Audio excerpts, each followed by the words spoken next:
Balls வந்து over ஆயிடுச்சு. இந்த கேமை வின் பண்றதுக்கு 2 பால்ஸ். சென்னை சூப்பர் கிங்ஸுக்கு விசில் போடு, எங்க தலைவன் தோனி அண்ணனுக்கு விசில் போடு. சோ நீங்க என்ன மாதிரி டிப்ஸ்லாம் ஃபாலோ பண்ணுவீங்க, எப்படி ரெடி ஆவீங்க முதல்ல? அது கஷ்டமா தெரியும். கிரிக்கெட்டுக்காக பண்ண போகும்போது அது ஒரு போதை. இன்னர் போட்டு இந்த ஃபேஸ் பெயிண்ட் பண்ணும்போது மெயின்டைன் பண்ணணும் நம்ம. அது என்னன்னா, அவர் ஃபர்ஸ்ட் டைம் பார்க்கும்போது அவர் காலில் வந்து ஒரு ஆசிரியர் வாங்கினா மேடம். அதுதான் மேடம் என் வளர்ச்சிக்கே காரணம். அவனா ஒரு கடவுள்ன்றது. என் லைஃப் எப்படி இருந்தது எனக்கு தெரியும் மேம். சிவகார்த்திகேயன் எல்லாம் என்ன பார்த்து நின்று ஒரு 5 minutes என்ன பேசுறாரு. டிவில தான் பார்த்திருக்கேன், நேர்ல தான் பாக்குறேன்னு நின்று பேசுறாரு. நிறைய பேர் விஜயனை பாக்குறது வெயிட் பண்றாங்க மேம். அவர் என்கிட்ட வந்து ஒரு போட்டோ மட்டும் தரல, பைக் ரைடு கொடுத்தாரு. நான் ஒரு ஜெர்சி ஒரு பிரசன்ட் பண்ண, ஜெர்சி வாங்கிட்டாரு. தல தோனி சார் வந்து பாத்தீங்கன்னா ஒரு ஜெர்சி ஒன்னு போட்டு வந்தாங்க. தோனி சாரே வந்து 3 வருஷத்துக்கு எடுத்திருக்காங்க. அந்த புரிதல் நம்மளுக்கு இருக்கணும். அப்போ இன்னொரு குட் நியூஸ் சார்.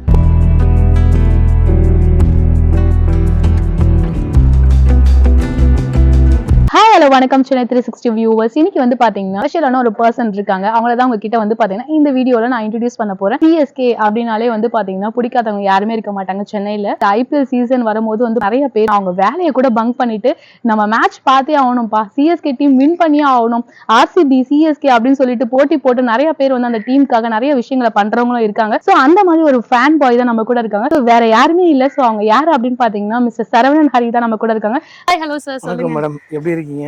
நல்லா இருக்கேன் சார். சீசன் முன்னாடியே புடிச்சிட்டீங்க. சோ நீங்க வந்துட்டு சீசன் டைம்ல எப்படி இருப்பீங்க, எவ்வளவு பிஸியா இருப்பீங்க அப்படின்னு சொல்லிட்டு நாங்க நிறைய வீடியோஸ் பார்த்திருக்கோம். ஏன்னா வந்துட்டு ஐபிஎல் டைம்ல எல்லாம் வந்து பாத்தீங்கன்னா உங்களை பத்தி நிறைய சேனல்ஸ் எல்லாம் வந்து போட்டிருக்காங்க. அது மட்டும் இல்லாம வந்து பாத்தீங்கன்னா நீங்க பண்ற அந்த மேக்கப் அப்படின்றது தான் ரொம்ப ஒரு ஹைலைட் அப்படின்னு சொல்லப்படுது. பிஸின்னு சொல்றதை விட ஒரு ஐபிஎல் முடிஞ்ச உடனே எப்படா அடுத்த ஐபிஎல் வரணும்னு தோணும். ஆல்மோஸ்ட் ஐபிஎல் மட்டுமே கிடையாது, TNPL, world cup, champions trophy, team India matches இந்த சவுத்தில் போய் பார்க்கறது, நிறைய மேட்சிங் ட்ராவல் இருக்கும். ஆனால் இந்த ஐபிஎல் மட்டும் அந்த ஒரு கேம் வந்து அது ஒரு எமோஷனல் ஒரு உணர்வாகவே இருக்குது. நம்ம ஒரு ஃபெஸ்டிவல் மாரி இருக்கு மேம். இப்போ வந்து பாருங்க, 18வது சீசன் இது. என்னால் எக்ஸ்பெக்ட் பண்ணவே முடியல. ஏன்னா ஒரு பிகினிங் வந்து நான் வந்து மேட்ச் பார்க்க போகும்போது ஒரு ஃபேன், ஒரு கிரிக்கெட் பிடிக்கும் ஒரு ரசிகனா போனேன். ஆனா இன்னைக்கு பார்த்தா அந்த கிரிக்கெட்டை வந்து ஒரு பெரிய ஒரு பொக்கிஷமான லைஃப் கொடுத்து என்ன உட்கார வச்சுக்கிதுன்னா அது என்ன டெடிகேஷன் சொல்றதா, இல்ல அது மேல வச்ச அன்புன்னு சொல்றதா, இல்ல அந்த அன்பு அங்க வச்சதோட அந்த அன்பு ரிட்டர்ன் நம்மளுக்கு கொடுத்ததான சொல்றதான்னு தெரியல. ஆனா ஏதோ பெருசா சாதிச்ச மாதிரி ஒரு ஃபீல், ஒரு மிராக்கல் மாதிரி இருக்குது. ஐபிஎல்லே வந்து ஒரு ஃபயர் மோடு தான் மேம். இப்போ எப்படி சொல்லலாம்னா 2008 இந்த சீசன் ஆரம்பிச்சது, 2025 ஆல்மோஸ்ட் ஒரு எல்லாமே மாறி இருக்கு. இப்போ 2011 வேர்ல்டு கப் ஒன்று எடுத்தோம், 2024 ஒரு world cup, T20 world cup, ஒன்டேல ஒரு ஃபைனல் போனோம், அங்கே மிஸ் மேட்சாக தோத்தோம். திருப்பி இப்போ சாம்பியன்ஸ் ட்ராஃபி பேண்ட் கூட நான் எடுக்கலன்னு அப்படியே கையாக மாட்டி நிற்கிறேன். நீங்க உள்ள என்ட்ரி ஆகும்போது நான் பார்த்தேன் இந்த ஒரு பேண்ட் போட்டுருந்தீங்க. அதுலயே ஆல்ரெடி அந்த சாம்பியன்ஸ் இல்ல, ஆக்சுவலா என்ன நான் சொல்லும் போது எனக்கு புள்ள இருக்குது பாருங்க. எனக்கு ரொம்ப ஒரு ஃபீலிங்கான இந்த ட்ராஃபின்னு நான் சொல்லுவேன். ஏன்னா 2017 வந்து பாகிஸ்தான் கிட்ட தோத்தது இன்னும் எனக்கு இன்னுமே எனக்கு வலிச்சுன்னு இருக்குது. இதை பார்க்கும் போதுதான் எனக்கு ஒரு கப்பு எடுத்துட்டோமேனு ஒரு ஃபீல் இருக்குது. ஆல்மோஸ்ட் இது கிழிஞ்சிரும், பட் அது கிளியற வரைக்கும் நம்மளே கிழிக்க கூடாதுல்ல, அதுவே கிழிஞ்சாலும் ஹோப்ஃபுல்லி நான் ரோஹித் சர்மா சார் மீட் பண்ணனா ஆட்டோகிராஃப் வாங்குவேன்.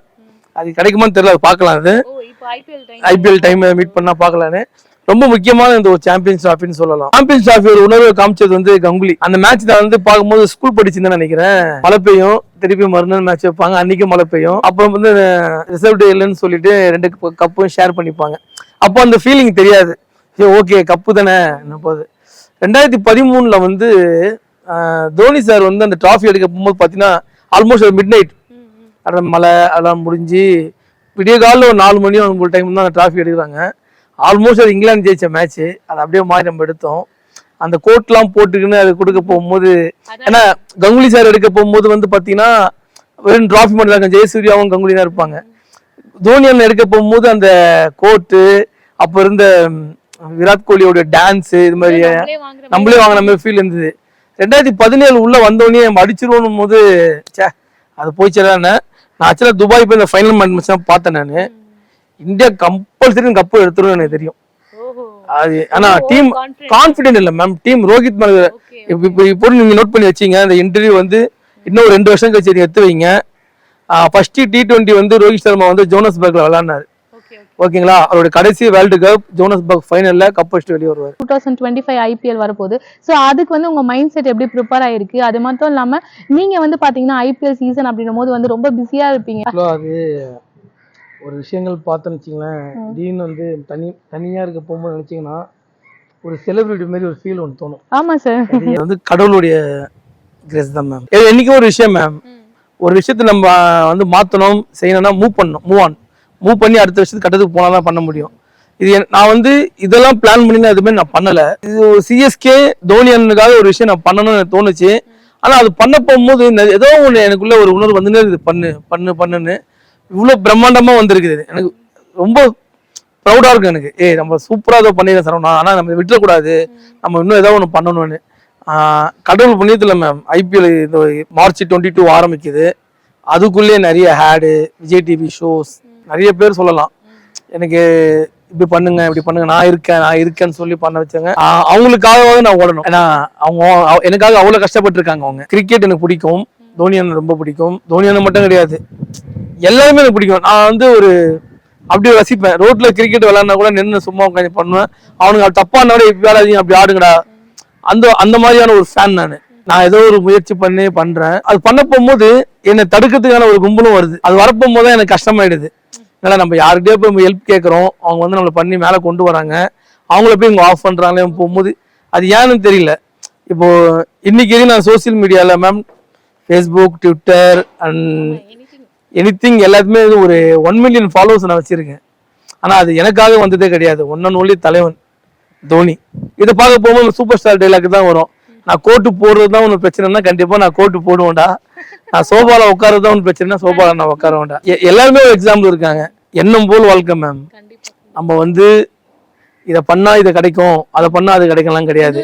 எனக்கு பிடிச்ச விஷயத்த நான் செய்யறேன், யாரும் கிடையாது, எல்லாருமே அவங்களுக்கான பிடிச்ச விஷயத்த செய்யணும். இப்போ வந்துட்டு பாத்தீங்கன்னா நிறைய நம்ம இந்த பெயிண்டிங் பத்தி எல்லாம் பேசிட்டு இருந்தோம். ஸோ இந்த பெயிண்டிங் அப்படின்னும் போது வந்து பாத்தீங்கன்னா இதனால வந்துட்டு இப்போ நம்ம கெமிக்கல் தானே அதெல்லாம் யூஸ் பண்றோம்ல, ஸோ இதனால நிறைய டிஃபெக்ட்ஸ் எல்லாம் வரும் நம்ம பாடியில.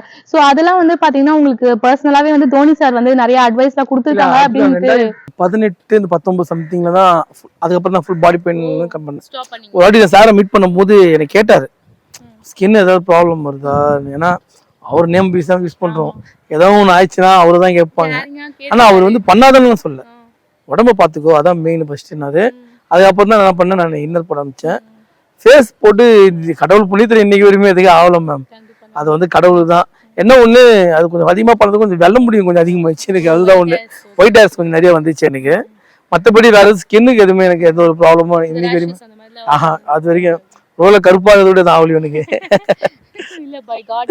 ஆமா, அதுதான் ஒரு புது ப்ராஜெக்ட் ஒண்ணு ஒரு 1.5 years அது போயின்னு இருக்கு. இப்போ சேனல் தான் சொல்றேன் நினைக்கிறேன், வேற எங்கேயும் சொல்லல. ஃபுல்லி நல்ல குட் நியூஸ். அது வந்துச்சுன்னா வாழ்க்கையில அதை விட பெரிய அச்சீவ்மெண்ட் எதுவுமே கிடையாது எனக்கு. அது அந்த அப்டேட் கோசம் தான் வெயிட்டிங். சினிமா நடிக்கணும்னு ஒரு ஆசை, கனவுகள் எல்லாருக்குமே இருக்கும். ஆமா, எல்லாரும் யோசிப்பாங்க. நானும் ட்ரை பண்ணேன். ஒரு 2 years வந்து அந்த கோடம்பாக்கம், மடப்பழனி அந்த ஏரியாலாம் ஏமாற்றம் மட்டுமே எனக்கு கிடைச்சது. ஏமாற்றம்னா நிறைய பணத்தை நான் இழந்தேன். அப்போ சம்பாரிச்ச பணத்தை இழந்தேன். ரொம்ப லவ் பண்ணேன் சினிமா. வந்து இன்னைக்கு என்ன கிரிக்கெட் எப்படி லவ் பண்ணோம் அந்த மாதிரி ரொம்ப மூவி இன்னைக்குமே பிடிக்கும். யாரும் படம் இருந்தாலும் லவ் பார்ப்பேன். நான் மேட்ச் போய் பார்த்துருக்கேன், மேட்ச் பார்த்து நல்லா ஷேர் பண்ணியிருக்கேன், ஷேர் பண்ணி நிறைய மீடியா வந்திருக்கேன், ரொம்ப ஃபேமஸ் ஆயிருக்கேன். அந்த சினிமா கனெக்டிவிட்டி அப்படியே வந்தது. அப்படியே கோட்ல சீனும் பண்ணிட்டேன். Super super. அப்போதான் விஷயம் புரிஞ்சுது, உண்மையான நேச்சு தான் எதுனா கிடைக்க முடியும். இன்னைக்கு சினிமா ஃபீல்ட்ல இருக்கிற நிறைய பேருக்கு சரவணன் தெரியுது. உங்களை பார்த்துட்டு சிவகார்த்திகேயன் எல்லாம் என்ன பார்த்து நின்று ஒரு 5 minutes என்ன பேசுறாரு. டிவில தான் பார்த்திருக்கேன், நேர்ல தான் பாக்குறேன்னு நின்று பேசுறாரு. ஒரு ஹாய் ஒரு பாய் சொல்லிட்டு போயின்னு இருக்கலாம், நின்று பேசுறாங்க. விஜய் சார் கூட நடிக்கிறதுலாம் சான்ஸா நிறைய பேர் ட்ரீம், ஆனா அது உங்களுக்கு கிடைச்சிருக்குல்ல. எனக்கு கிடைச்சது. எங்க மேல தோல் மேல கை போட்டு பேசினாரு, பைக்ல ஒரு ரைடு கூட்டு போனாரு. கனவு நினைச்சு பார்த்தது இல்லையா மேம். நானு வெங்கட் பிரபு சார் உன்னை யூஸ் பண்றேன்டா, அதே கரெக்டா என்ன யூஸ் பண்ணாரு. அது பண்ண அந்த சான்ஸ் வந்து அவரை பார்த்து என்ன தேங்க்ஸ் தான் சொல்லக்கூடாது, தேங்க்ஸ் பண்ண சொல்லிட்டாலே அது ரொம்ப சின்னதாயிடும். நிறைய பேர் ஒரு விஜய் என்ன பாக்குறது வெயிட் பண்றாங்க. அவர் என்கிட்ட வந்து ஒரு போட்டோ மட்டும் தரல, பைக் ரைடு கொடுத்தாரு. நான் ஒரு ஜெர்சி ஒரு பிரசன்ட் பண்ண ஜெர்சி வாங்கிட்டாரு. நிறைய விஷயங்கள் நடந்தது. இதுதான் அந்த சினிமா கனெக்டிவிட்டி கிடைச்சது. விஜய் டிவில கூப்பிட்டு ஒரு ஷோக்கு கெஸ்டா கூப்பிடுறாங்க. இதெல்லாம் கிடைக்க போகும்போது வந்து உண்மையா இருந்தா எல்லாமே கிடைக்கும். கண்டிப்பா கிடைக்கும். அதான் நினைச்சேன் நான். நீங்க ஆரம்ப டைம்ல வந்து பாத்தீங்கன்னா இந்த மேக்கப் போடுறதுக்குலாம் வந்துட்டு ரெஸ்ட் ரூம்ஸ் எல்லாம் யூஸ் பண்ணிருக்கேன் அப்படின்ற மாதிரி சொல்லிருக்கீங்க. பரவாயில்லையே, நல்லா நோட் பண்ணிக்கிறீங்க. சூப்பர். நிறைய பேர் மறந்துருப்பாங்க இதெல்லாம். நானே என் ஃப்ரெண்டும் மறக்க மாட்டோம். எங்களுக்கு இடம் இருந்தா போதும், பெயிண்ட் அடிச்சு உள்ள போயிடணும், அதுதான். ஆனா இன்னைக்கு இப்ப இது சொல்ல போகும்போது கூட நீனோட அப்படிதான் வாழ்ந்துட்ட. இல்லையே, ஒரு ஹார்ட் ஒர்க் பண்ற பர்சனுக்கு ஒரு சக்சஸ்னு ஒண்ணு கிடைக்கும்ல. ஃளைட்ல அவ்வளவு ஓடி போயிட்டேன் மேம். எனக்கு தொலைகளை நினைச்சா கூட நானடா அவ்வளவு அதெல்லாம் நினைச்சே பார்க்க முடியல என்னால. 7 கண்ட்ரி விசிட் பண்ணிட்டேன். தல சாரை பாத்திருப்பீங்க, தல தோனி. அவங்கள வந்து நீங்க மீட் பண்ணும்போது வந்து சில விஷயங்கள் உங்ககிட்ட பேசியிருப்பாங்கல்ல, சோ அது சிலதை நீங்க ஷேர் பண்ணுங்க. அவர் நிறைய பேசியிருக்காரு மேடம். ஃபுல்லா ஹிந்திலேயே பேசுவோம், இங்கிலீஷ்ல பேசுவாரு. நான் அண்டர்ஸ்டாண்ட் பண்ணிப்பேன். அவரை ஆட் பண்ணேன். அது ஒரு நல்ல அனுபவம் எனக்கு. ஏன்னா அவர் அவ்வளவு பெரிய ஒரு வேர்ல்ட் கப் எடுத்த ஒரு captain, IPL trophy, champions trophy அப்படி எடுத்த கேப்டன் பார்க்கவே இல்லை. ஒரு சாதாரணமான மனுஷனா வந்து இப்படி பண்ணுன்னு சொன்னாரு. அவர் ஃபர்ஸ்ட் டைம் பார்க்கும்போது அவர் காலில் வந்து ஒரு ஆசீர்வாதம் வாங்கினார் மேடம். அதுதான் மேடம் வளர்ச்சிக்கே காரணம். கடவுளை பார்த்து தரிசனம் இன்னைக்குமே வந்து கடவுள் தான் மேம் எனக்கு. என் லைஃப் எப்படி இருந்தது எனக்கு தெரியும் மேம். நாங்கள் எப்படி நான் வாழ்ந்து வந்தோம் எனக்கு நல்லா ஞாபகம் இருக்குது. வீட்டில் சாப்பாடுலாம் எதுவும் செய்ய மாட்டாங்க, பக்கத்து வீட்டில் தான் சாப்பாடு வாங்கி சாப்பிடுவோம். அந்த சாப்பாடு என்பது ஒரு பெரிய விஷயம். யாராவது கொடுத்தாங்கன்னா நான் நோன்னு சொல்லவே மாட்டேன். ஃப்ரெண்ட்ஸுங்க உங்கள் வீட்டுக்கு போனால் கூட நேரம் கிச்சனில் போய் சாப்பாடு எடுத்து சாப்பிடுவேன். வீடு கிடையாது, தங்க வீடு இல்லை, ஒரு சின்ன இடம் தான், படிக்கட்டுக்கு கீழே தான் நாங்கள் வாழ்ந்தோம். அதெல்லாம் நினைக்க போகும்போது இன்னைக்கு லைஃபே மாறி இருக்குன்னா தோனியால தானே. அப்போ அவர் எனக்கு கடவுள் தானே. எனக்கு கண்டிப்பா CSKன்னு அந்த பேரை கேட்டாலே எனக்கு அப்படியே வெறிதம் மேம். எனக்கு அந்த அளவுக்கு என்ன பூம் பண்ணி மேலே கொண்டு வந்துட்டாங்க மேம். எனக்கு அந்த மேனேஜ்மெண்ட்டுக்கு கடைசி வரைக்கும் நான் கடமைப்பட்டிருக்கேன். தல தோனி சார் வந்து பாத்தீங்கன்னா ஒரு ஜெர்சி ஒன்னு போட்டு வந்தாங்க. இப்போ இந்த IPL சீசனோட லாஸ்ட் சீசனா இல்ல வந்துட்டு திருப்பி ஆடுவாரா? ஃப்ரெண்டோட கம்பெனி டி-ஷர்ட் தான் மேம் அது போட்டு வந்தாரு. ஒன் லாஸ்ட் டைம் போட்டு வந்தாரு. ரைட், ஓகேன்றீங்க. அப்ப ஃபேன்ஸ்லாம் என்ன சொல்றீங்க? இன்னொரு வாட்டி ஆடுவாருன்னு சொல்றீங்களா?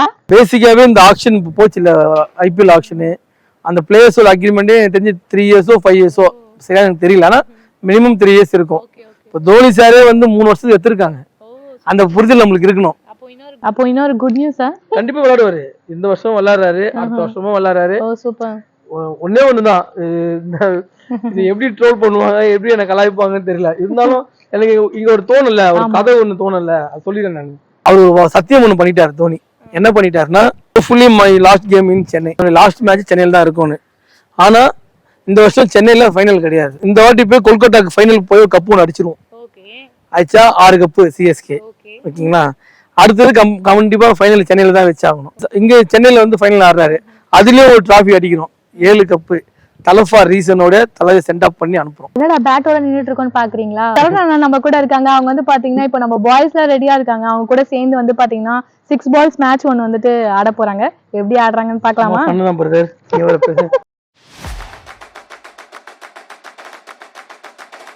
பால்ஸ் ஓவர் ஆயிடுச்சு. இந்த கேமை வின் பண்றதுக்கு இன்னும் 2 பால்ஸ்.